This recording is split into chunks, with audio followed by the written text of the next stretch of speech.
তো hi friends, প্রথমেই দেখছো আমি পৌঁছে গেছি নবদ্বীপে। তো হঠাৎই ঠিক হয় যে নবদ্বীপ যাব, আগের দিন রাতে ঠিক আর পরের দিন সকালে পৌঁছে যাই।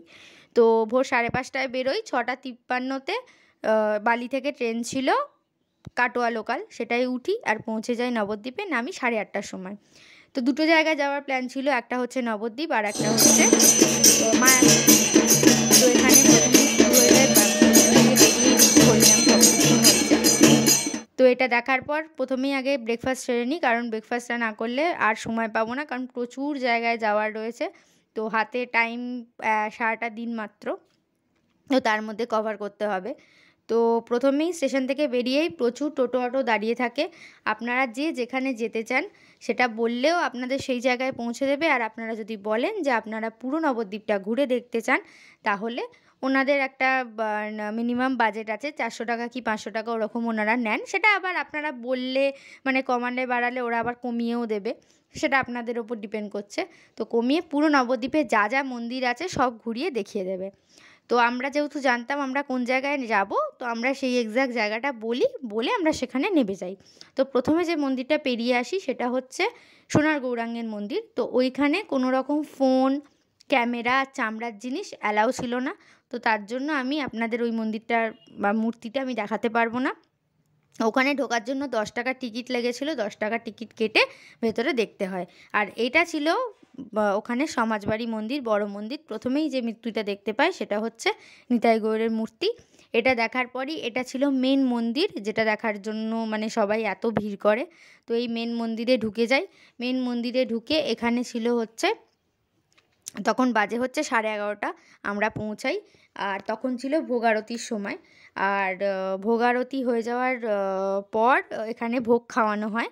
যারা যারা ভোগ খেতে চায় তারা সকালবেলা আগে গিয়েই কুপনটা কেটে নেয়। কুপনটা কেটে আপনারা যেখানে যেখানে ঘুরতে চান ঘুরতে পারেন। ঘোরা হয়ে যাওয়ার পর এক্স্যাক্ট টাইম যখন ভোগ খাওয়ানো হবে তখন চলে আসতে পারেন। দুপুর 12টা থেকে 1:30টা অবধি ভোগ খাওয়ানো হয়।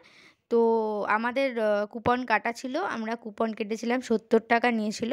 আরও বিভিন্ন দামের আছে, আপনি যেরকম মানে দামের কাটতে চান। 70 টাকার কুপন কেটেছিলাম, কেটে আমরা এখানেই ভোগ খেয়েছিলাম। আর এটা ছিল মন্দিরের বাইরের, এটা পার্কিংটা, মানে এখানে যারা আসেন আর কি ভিআইপি তারা গাড়ি পার্ক করেন।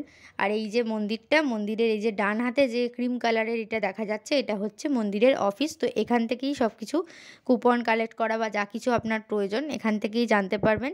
আর এটা ছিল মেন মন্দির, যিনি এই মন্দিরটা প্রতিষ্ঠা করেছেন, শ্রী শ্রী চরণদাস বাবাজি। ওখানে ওনাকে সবাই দাদামশাই হিসেবে চেনে।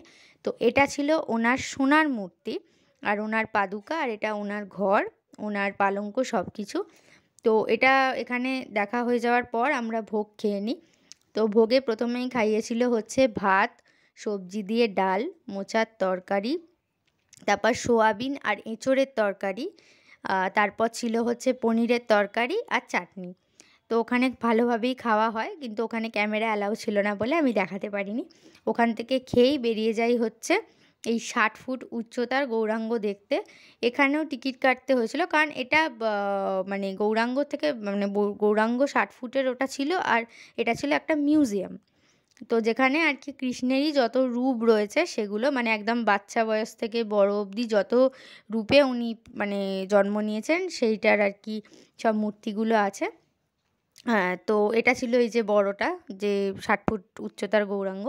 তো এটা দেখার পর এখান থেকে যাব হচ্ছে ভেতরে। তো এইখানে আসতে গিয়ে ওখান থেকে টোটো ধরলেও আপনি বলে দেবেন যে আপনি কোথায় যাবেন।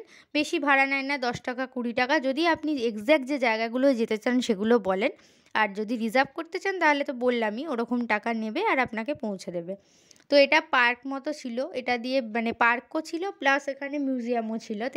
তো মূর্তিগুলো ছিল।